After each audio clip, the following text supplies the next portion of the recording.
சாண்டில்யனின் யவனராணி பாகம் 1 35ஆம் அத்தியாயம். புனல் வெள்ளத்தில் மோக வெள்ளம். உறையூர் எல்லை காவலர் வண்டியை நிறுத்திய போதும் சோழ பேரமைச்சரின் அதிகார ஓலை தன்னிடம் இருக்கிறது என்று கூறிய பின்பும் காவலர் அதை சிறிதும் லட்சியம் செய்யாமல் வாட்களை கொண்டு தன் மார்பை தடவிய போதும், ஏன் காவலரில் ஒருவன் வண்டியின் முகப்பு திரைச்சீலையை அகற்றி இதோ இருக்கிறான், இதோ இருக்கிறாள் என்று ராணியை சுட்டிக்காட்டி கூவிய போதும் கூட சுயநிலையிலிருந்து சிறிதும் பிறழாமலும் நிதானத்தை எல்லளவும் இழக்காமலும் உட்கார்ந்திருந்த டைபீரியஸ் காவலர் தலைவன் வண்டிக்கு பின்புறம் சென்று திரைக்குள் தலையை நுழைத்து இறங்கு கீழே என்று ராணியை அதட்டியதுமின்றி கையையும் பிடித்திழுக்கத் தொடங்கியதும் அதுவரை அடக்கி வைத்திருந்த உணர்ச்சிகளையும் நிதானத்தையும் அடியோடு மறந்துவிட்டான். புயலின் ஆரம்பத்தை உணர்ந்த மரங்களின் உச்சி கிளைகள் ஆடுவதைப் போல் அவன் கைகள் லேசாக நடுங்கியதன்றி கோபம் உள்ளூர கொந்தளிக்க தொடங்கிவிட்டதை நிரூபிக்க முகத்திலும் இரத்தம் குபீர் என்று பாய்ந்து வெளேரென்று அவன் முகத்தை செக்கர்வானமாக அடித்தது. டைபீரியஸின் கூரிய பெரும் விழிகளும் எதிரே வாட்களை உருவி நின்ற எல்லைப்புற காவலர்களை நோக்கி பயங்கரமாக சுழன்றன.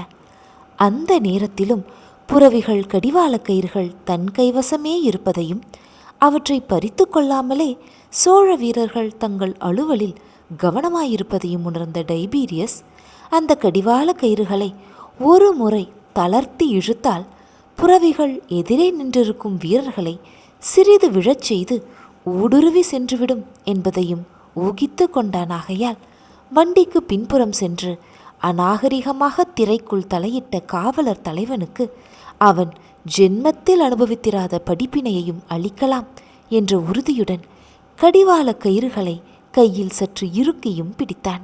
சாதாரண சமயத்தில் அவன் திட்டங்கள் கண்டிப்பாக நிறைவேறியிருக்கும். ஆனால் ராணியை எந்த காரணத்தை கொண்டும் கை நழுவ விடக்கூடாது என்ற கண்டிப்பான உத்தரவை பெற்றிருந்த குதிரை வீரர்களில் ஒருவன் டைபீரியஸின் முக பாவங்களையும் அவனுடைய கை விரல்கள் கடிவாள கயிறுகளை சற்றே இறுக்கி பிடித்ததையும் கண்டுவிட்டானாகையால் தன் வாளை அவன் மார்பில் பலமாகவே அழுத்தி, புறவிகளை விரட்டும் முயற்சி பலிக்காது யவன வீரரே, உமது கை விரல்கள் இன்னும் ஒரு முறை கயிறுகளை இறுக்கி பிடித்தால் என் வாள் தயை தாட்சண்யமின்றி உமது இதய இரத்தத்தை குடித்துவிடும் என்று எச்சரித்ததும் அல்லாமல் இன்னொரு வீரனை புறவியிருந்த கடிவாள கயிறுகளை பறித்து கொள்ளுமாறும் பணித்தான். அந்த கட்டளைப்படியே எல்லைப்புற காவலன் ஒருவன் டைபீரியஸின் கையில் இருந்த கடிவாள கயிறுகளையும் அகற்றிவிடவே சிறகிழந்த பட்சியைப் போல தவித்த யவனர் கடற்படை தலைவன் ராணியின் கதி அதோ கதிதான் என்ற முடிவுக்கு வந்ததல்லாமல் தன்னை போன்ற கடற்படை தலைவனுக்கு எதிரில் யவன ராணியொருத்தி பிறரால் சிறைப்படுவதால் அதைவிட பெருத்த அவமானம் தனக்கு நேரிட முடியாது என்பதையும் அறிந்து மனம் வெதும்பி கலங்கினான். எந்த சமயத்திலும் எதிரிகளிடமிருந்து தப்ப ஏதாவது ஒரு வழியை கண்டுபிடிக்கும் ஆற்றல் வாய்ந்த இளஞ்செழியன் எதற்காக எதுவும் பேசாமலும் சிறிதும் அசையாமலும் இடித்த புலி போல் வண்டிக்குள்ளேயே உட்கார்ந்திருக்கிறான் என்று சோழர் படை உப தலைவனை சபிக்கவும் தொடங்கினான் டைபீரியஸ்.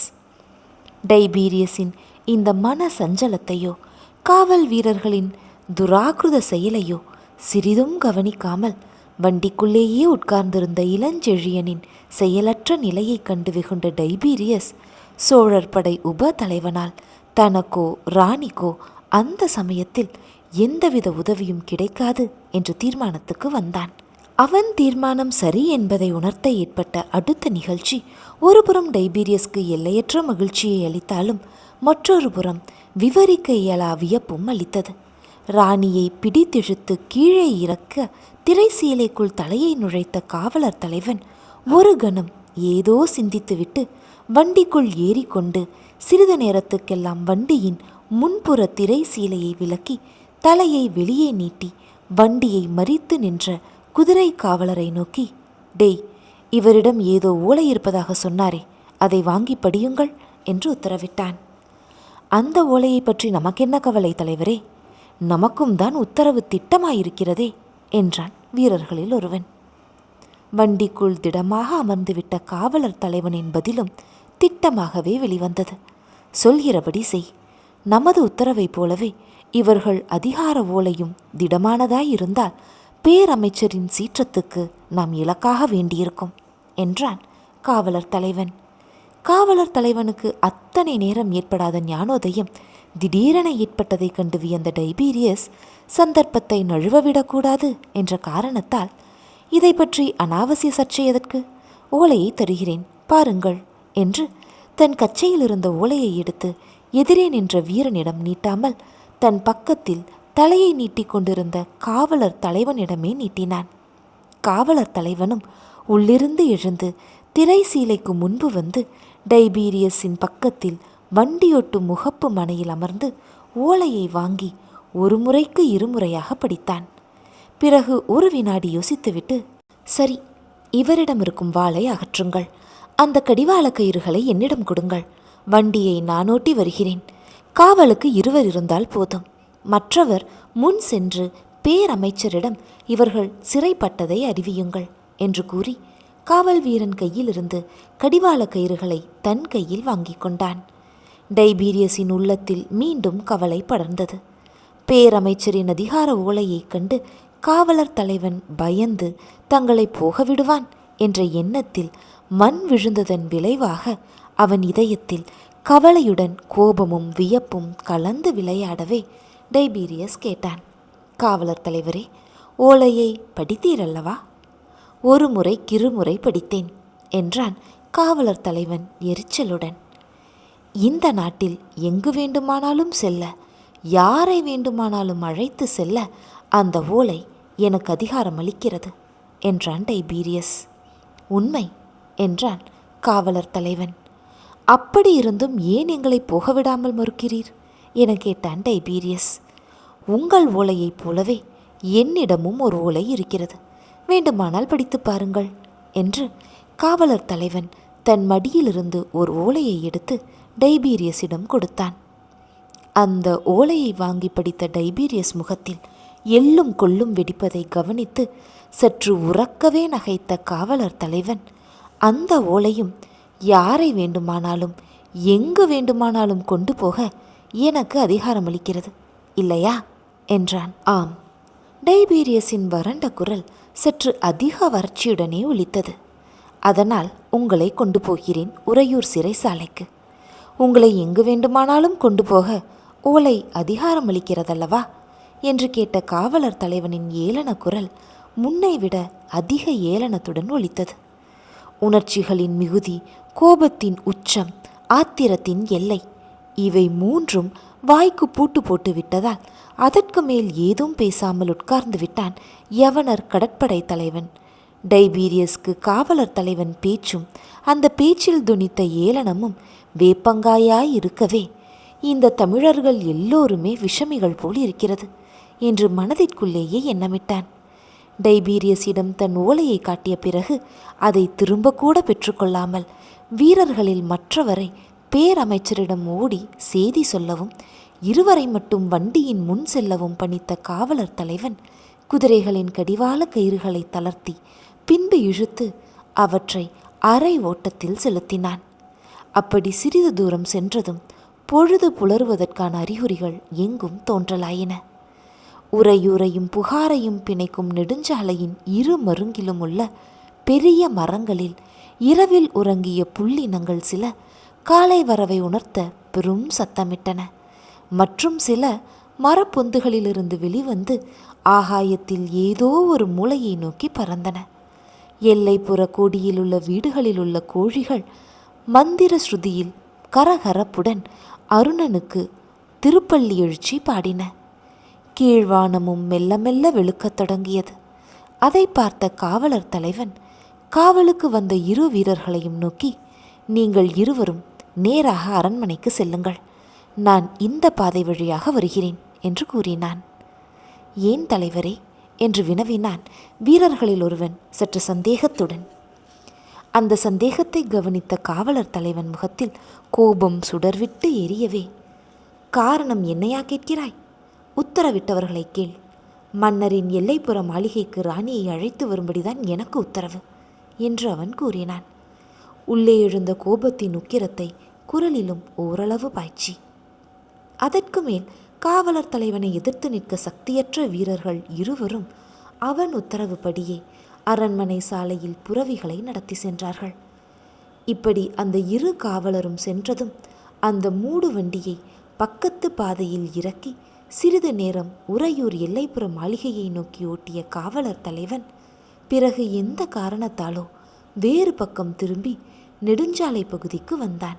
அவன் வண்டியை முதலில் பக்கத்து பாதையில் திருப்பிய போது எதிரே தூரத்தில் பிரம்மாண்டமாக எழுந்து நின்ற சோழர் மன்னர்களின் உறையூர் எல்லைப்புற மாளிகை சில வினாடிகள் மெல்ல மெல்ல வேறு பக்கத்தில் திரும்பிவிட்டதையும் அதை அடுத்து ஓடிய காவிரியும் கண்ணிலிருந்து மறைந்ததையும் கவனித்த டைபீரியஸ் எந்த காரணத்தால் இவன் சுவடுமாறி வண்டியை ஓட்டுகின்றான் என்று எண்ணி ஏதும் புரியாததால் ஒரு கணம் திகைத்தாலும் அடுத்த கணத்தில், அதாவது வண்டி பெருஞ்சாலையில் ஓடிய பின்பு உண்மையை உணர்ந்து கொண்டான்.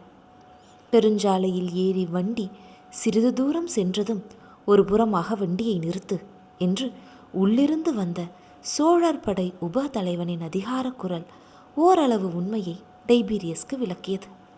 அந்த உத்தரவுப்படி வண்டியை காவலர் தலைவன் நிறுத்தியதும் அவன் இடையிலிருந்த கச்சை அவிழ்க்கப்பட்டு அது வாளுடன் திரை சீலைக்குள் இழுக்கப்பட்டு மறைந்ததையும் கவனித்ததும் அதுவரை டைபீரியஸின் இதயத்தை சூழ்ந்து நின்ற சந்தேக இருட்டு சட்டென்று கிழிக்கப்பட்டது. வண்டி நின்றதும் உள்ளிருந்து கீழே குதித்த இளஞ்செழியன் காவலர் தலைவனையும் இறங்க சொல்லி, சற்று இந்த புறம் வருகிறீர்களா என்று அவனை அழைத்து கொண்டு சாலையை அடுத்திருந்த மரங்களின் மறைவுக்கு சென்றான். சற்று நேரத்திற்கெல்லாம் அந்த காவலன் உடுப்பை அணிந்து கொண்டு இளஞ்செழியன் கடிவாள கயிறுகளை பிடித்து கொண்டு புரவிகளை புகாரின் பெருஞ்சாலையில் வேகமாக தூண்டிவிட்டான். காலை கதிரவன் மெல்ல எழுந்து புகாரின் சாலை மரங்களின் இலைகளின் அடர்த்தியையும் ஊடுருவி வண்டியின் முகப்பிலிருந்து இளஞ்செழியன் மீதும் டைபீரியஸின் மீதும் தன் கிரணங்களை பாய்ச்சினான். அந்த கிரணங்களின் சக்தியால் ஓரளவு பேசும் சக்தியை பெற்ற டைபீரியஸ் படைத்தலைவனை வியப்பை கக்கும் விழிகளுடன் நோக்கி, மௌனத்தினால் பலன் இருக்கிறது படைத்தலைவரே என்று பாராட்டினான். மௌனம் எல்லாவற்றையும் சாதிக்க வல்லது என்றொரு வடமொழி பழமொழி இருக்கிறது யவனர் தலைவரே என்றான் இளஞ்செழியன். பேரமைச்சர் ஓலையை பற்றி கூறி நான் எத்தனை மிரட்டியும் வீரர்கள் கேட்கவில்லை என்றான் டைபீரியஸ். அதை பார்த்துதான் பேச்சு பயனில்லை என்று தீர்மானித்தேன் என்றான் இளஞ்செழியன். வண்டியின் பின்புறம் வந்து அத்தனை அநாகரிகமாக காவலர் தலைவன் நடந்து கொள்வான் என்று நான் நினைக்கவில்லை என்றான் டைபீரியஸ். நினைக்கிறபடி எதுவும் நடப்பதில்லை யவனர் தலைவரே. அவன் அநாகரிகமாக நடப்பான் என்று நீங்களும் நினைக்கவில்லை. அந்த அநாகரிகத்தின் விளைவு என்ன என்பதை அவனும் நினைக்கவில்லை என்றான் இளஞ்செழியன். ஆமாம் என பதிலுரைத்தான் டைபீரியஸ். அவன் அப்படி முன்பின் யோசிக்காமல் அநாகரிகமாக மூடு வண்டிக்குள் தலையை நீட்டியிராவிட்டால் நமக்கு விமோச்சனமும் இருந்திருக்காது என்றான் இளஞ்செழியன். வாஸ்தவம், நிலைமையை நன்றாக சமாளித்திருக்கிறீர்கள் என்றான் டைபீரியஸ். தலையை தானாக கொண்டு வந்து அவன் நீட்டிய பின்பு நான் செய்த எதிலும் சாமர்த்தியம் என்ன இருக்கிறது? தலையை உள்ளே நீட்டியதும் ஒரு கையால் அவன் கழுத்தை அழுத்தி மற்றொரு கையால் என் குருவாலை அவன் ஊட்டியில் தடவினேன். பேசாமல் உள்ளே ஏறி ஒழுங்காக நடந்து கொள்ளும்படி காதில் மந்திரம் ஊதினேன். அவன் வண்டியில் ஏறினான். இருபுறமும் மூடப்பட்ட வண்டியில் உள்ளே குருவாலின் சன்னிதானத்தில் ஒரு மனிதன் எப்படி நடந்து கொள்ள வேண்டுமோ அப்படி நடந்து கொண்டான். அவன் திரைச்சீலை முன்பு வந்து கடிவாள கயிறுகளை பிடித்து கொண்ட சமயத்திலிருந்து இங்கு வரும் வரை என் குருவால் அவன் முதுகுப்புறத்தில் ஊன்றி எந்த நிலையையும் சமாளிக்க தயாராயிருந்தது. என் இஷ்ட விரோதமாக அவன் எதை செய்திருந்தாலும் அதே வினாடி அவன் பிணமாகி இருப்பான். ஆபத்தில் இருக்கும் எந்த மனிதனுக்கும் மூளை துரிதமாக வேலை செய்கிறது யவனர் தலைவரே. ஆகவே தன் பிராணனை காப்பாற்றிக் கொள்ள எத்தனை சாமர்த்தியமாக நடந்து கொள்ள முடியுமோ அத்தனை சாமர்த்தியமாக நடந்து கொண்டான் காவலர் தலைவன். பிராண பயம் யாரை விட்டது என்று விளக்கி வேதாந்தமும் பேசிய இளஞ்செழியன் தான் சர்வசகஜமான ஏதோ ஒரு காரியத்தை செய்தவன் போல் புறவிகளை முடுக்கினான். டைபீரியஸின் சித்தத்தில் சோழர் படை உபதலைவனை பற்றிய மதிப்பு முன்னைவிட 1000 மடங்கு அதிகரித்தது. எத்தகைய அபாயமான நிலையையும் புத்தி தெளிவாலும் நிதானத்தாலும் தனக்கு அனுகூலமாக மாற்றிக்கொள்ளக்கூடிய சக்தி வாய்ந்த இத்தகைய விரோதியை எப்படி வெற்றி கொள்ளப் போகிறோம் என்று நினைத்து எதற்கும் சலிக்காத டைபீரியஸை சலித்து நின்றான். அவன் சலிப்பையோ தன்னிடம் மதிப்பு அதிகரித்ததால் டைபீரியஸின் முகத்தில் ஏற்பட்ட பாவத்தையோ சிறிதும் கவனிக்காமலே ஆழ்ந்த யோசனையுடன் புறவிகளை தூண்டி நீண்ட நேரம் வண்டியை வாயு வேகத்தில் பறக்கவிட்ட இளஞ்செழியன் சூரியோதயமாகி 1 ஜாமத்திற்கு பிறகு காவிரியின் கரையோரத்தில் இருந்த ஒரு சத்திரத்தில் வண்டியை நிறுத்தி ராணியையும் டைபீரியஸையும் முகம் கழுவி பல் துலக்க செய்து ஆகாரத்தை முடித்து கொள்ள செய்தான். இதற்காக சில நிமிஷங்களை நிதானித்த இளஞ்செழியன் மீண்டும் வண்டியை புகாரின் சாலையில் இயக்கினான். அடுத்த 3 நாட்களில் பல காட்டுப்பாதைகளையும் நாட்டு சாலைகளையும் கடந்துவிட்ட இளஞ்செழியன் புகாரை அணுகியதும் இனி வண்டி தேவையில்லை, படகில் செல்லலாம் என்று ராணிக்கும் டைபீரியஸுக்கும் அறிவித்து வண்டியை நிறுத்தினான். அந்த சமயத்தில் இரவு நன்றாக கவிந்திருந்தது. தூரத்தே புகாரின் விளக்குகள் ஜாஜ்வல்யமாக எரிந்து கொண்டிருந்தன. காவிரியில் படகுகள் ஆடியாடி சென்றதால் அவற்றின் விளக்குகளும் ஆடிக்கொண்டிருந்த சிறப்பு காட்சியை பார்த்து மகிழ்ச்சி கொண்டான் இளஞ்செழியன். வண்டியை புறவியுடன் நிறுத்திவிட்டு காவிரி கரைக்கு டைபீரியஸுடனும் ராணியுடனும் வந்த இளஞ்செழியன் காவிரியின் பெருநீர் பரப்பிலே தவழ்ந்து வந்த காற்றை பருகியதால் புத்துணர்வு பெற்றான். மீண்டும் தாயை கண்ட சே என அவன் முகம் மலர்ந்தது. இன்னும் ஒரே நாழிகை, அதோ உள்ள வானகரையை அடைந்து விடலாம் ராணி என்று தான் செல்லவிருந்த இடத்தையும் மகிழ்ச்சியுடனும் குறிப்பிட்டான் இளஞ்செழியன். டைபீரியஸ் பதிலேதும் சொல்லாமல் மௌனமாகவே இருந்தான். காவிரி கரை மேட்டிலிருந்து கீழே துறையில் நின்றிருந்த படகோட்டியை அழைக்க இளஞ்செழியன் சென்றபோது கூட ராணியை அழைத்து கொண்டு போகவோ இளஞ்செழியனுக்கு எதிராக வேறுவித நடவடிக்கை எடுக்கவோ அவன் முயலாததைக் கண்டு ஆச்சரியப்பட்ட ராணி சுட்டி காட்டினாள். டைபீரியஸ், படைத்தலைவருக்கும் நமக்கும் இப்பொழுது தூரம் அதிகம் இருக்கிறதே என்று. டைபீரியஸின் முகத்தில் நன்றி புன்முறுவல் படர்ந்தது. உண்மைதான் ராணி, ஆனால் நாம் தப்பியது படைத்தலைவரால். இப்போது நாம் அவர் வசம் இருக்கிறோம். இந்த சமயம் அவர் நம்மை நம்பி தனிமையில் விட்டு சென்றிருக்கிறார். வீரனாயிருப்பவன் இன்னொரு வீரனுக்கு நம்பிக்கை துரோகம் செய்ய மாட்டான். போரிடலாம், ராஜதந்திரத்தில் இறங்கலாம், இரண்டையும் யவனர் அறவழி அனுமதிக்கிறது. ஆனால் நன்றி கொள்ளுதல், நம்பிக்கை மோசம் செய்தல் இரண்டையும் அனுமதிக்கவில்லை என்றான் டைபீரியஸ். டைபீரியஸின் வார்த்தைகள் ராணியின் இதயத்தில் மகிழ்ச்சி புயலை பாய்ச்சின. இளஞ்செழியன் படகு ஒன்றை ஏற்பாடு செய்த பிறகு மூவரும் காவிரியின் பெரும்புணல் பரப்பிலே பயணம் செய்த சமயத்தில் அந்த மகிழ்ச்சி புனல் பெருவெள்ளமாகியது. அவள் உள்ளத்தே இருந்த மகிழ்ச்சி வெள்ளம் பெரிதா, புறத்தே இருபுறமும் கண்ணு கெட்டிய தூரம் வரை படர்ந்த காவிரி வெள்ளம் பெரிதா என்பதை அவளால் அளவிட முடியவில்லை. அதை அளவிட டைபீரியஸும் சக்தியற்றவனாகவே வீற்றிருந்தானாகையால் அவன் கண்கள் எங்கோ தெரிவது போலிருந்த கடற்பகுதியை வெறித்து நோக்கிக் கொண்டிருந்தன. நடுக்காவிரியில் சென்ற அந்த படகின் உடையிலே 3 நாள் பிரயாண அலுப்பின் விளைவால் படுத்து கிடந்த இளஞ்செழியன் தலையை ராணி எடுத்து தன் மடியில் வைத்து கொண்டாள். இரவு கவிந்து விட்டதால் நன்றாக சூழ்ந்துவிட்ட இருளில் படகின் முகப்பில் அவர்களிடமிருந்து சில அடிகள் தள்ளி உட்கார்ந்திருந்த டைபீரியஸ் கூட அந்த இருவரின் நிலையை கவனித்ததாக தெரியவில்லை. படகின் முகப்பிலும் சுக்கான் பிடிக்கும் இறுதி பகுதியிலுமே இருந்த 2 விளக்குகளை சுக்கான் பிடிப்பவனும் துடுப்பு தள்ளுபவனும் மறைத்திருந்ததால் படகின் நடுவில் இருட்டு மண்டி கிடந்தது.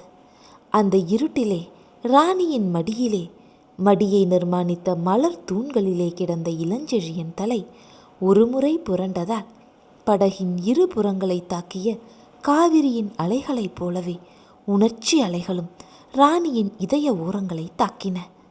அதன் விளைவாக படைத்தலைவன் முகத்தை நோக்கி இடையை வளைத்து குனிந்த அந்த யவன மங்கையின் பட்டு கன்னமும் அவன் கன்னத்தில் இழைந்தது.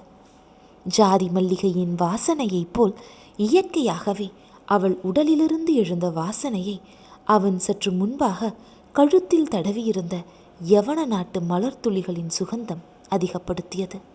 அத்துடன் பக்கத்தில் படகை தாக்கிய ஓரிரு அலைகள் அவள் முகத்தில் வாரியடித்த நீர்த்துளிகள் வேறு தங்கள் நறுமணத்தையும் அத்துடன் சேர்க்கவே காளிதாஸ் மகாகவி திலீப் மகாராஜனுடைய அனுபவத்தை பற்றி எழுதிய வர்ணனையில் மயக்க உலகத்துக்கு படைத்தலைவனும் சென்று விட்டான். தன் மனைவியும் இணையில்லா அழகுடையவளுமான சுதக்ஷிணையின் முகத்தை முகர்ந்த திலீபன் காட்டு பிராந்தியத்தில் சிறு தூறல் போட்டால் எழும் மண் வாசனையை முகர்ந்த யானை கூட்டங்கள் எப்படி சிறிதும் திருப்தியடையாமல் மீண்டும் மீண்டும் அந்த வாசனையை முகர்ந்து மயங்குமோ அப்படியே மயங்கினான் என்ற காளிதாசன் விளக்கம் எத்தனை தத்ரூபமானது என்று இளஞ்செழியன் அத்தனை மயக்கத்திலும் எண்ணமிட்டான். வண்டல் மண்ணை வாரி வந்த காவிரியின் நீரில் மிதந்து வந்த தென்றலில் உலாவிய தமிழகத்து மண்மனம் யவன மாதரசியின் உடலிலே எழுந்த இயற்கையும் செயற்கையும் கலந்த அதி அற்புத பெண்மனம் இரண்டும் சேர்ந்து எங்கோ ஒரு கனவுலகத்துக்கு இழுத்து சென்றதால் படைத்தலைவன் அந்த யவன மங்கையின் மடியிலே மயங்கி கிடந்தான். புகாரின் சங்கமத்துறைக்கருகே முதலாக அவன் காலடியில் கடலரசன் வீசிய மோகனாஸ்திரம் அந்த இரவில் காவிரி அன்னையின் நீர்மடியில் படகின் தாளாட்டில் அவள் அழகிய உடல் பல இடங்களிலிருந்து தொடுத்த மலர் கணைகளால் பெருவலுப்பெற்றது. அந்த வலுவின் விளைவோ அல்லது 3 நாள் பயணத்தின் அலுப்போ தெரியாது. இளஞ்செழியன் கண்கள் மெல்ல மூடின. இன்ப உலகத்திலே, இதய உல்லாசத்திலே, அந்த சமயத்திலே அவன் கண்களை மூடினான். கண்களை திறந்தபோது தானிருந்த சூழ்நிலை வேறு, உலகமே வேறு என்பதை உணர்ந்தான். உணர்ந்ததால் பெரும் திகைப்புக்குள்ளானான். தன் வாழ்வு திடீரென இத்தனை கேவலமான பாதையிலே திரும்பும் என்று அவன் எதிர்பார்க்காததால் முதலாக அதைரியத்துக்கு கூட இலக்காகி இடி விழுந்தவன் போல் ஆனான். அதே சமயத்தில் ராணியின் வாழ்விலும் பெரும் மாறுதல் ஏற்பட்டு கொண்டிருந்ததையும் அலைமேல் வந்த அந்த அழகியின் கதையின் 2ஆம் பகுதி துவங்கிவிட்டதையும் அதனால் தமிழகத்தின் பெரும் போர் மேகங்கள் சூழ்ந்து கொண்டிருப்பதையும் அலைமேல் தவழ்ந்து கொண்டிருந்த படைத்தலைவன் எப்படி உணர்வான்? அவன் கண் திறந்த அதே வினாடியில் யவனராணி வரலாற்றின் 2ஆம் பாகத்தை துவக்கிய டைபீரியஸ் புகாரின் வசந்த மாளிகையில் பேய் சிரிப்பாக ராணியை நோக்கி இல்லை தமிழகத்தையே நோக்கி நகைத்து கொண்டிருந்ததையும் யவனர் கப்பலில் சிறைப்பட்டு கிடந்த தமிழகத்தின் அந்த மாபெரும் வீரன் அறியாததில் வியப்பென்ன இருக்கிறது?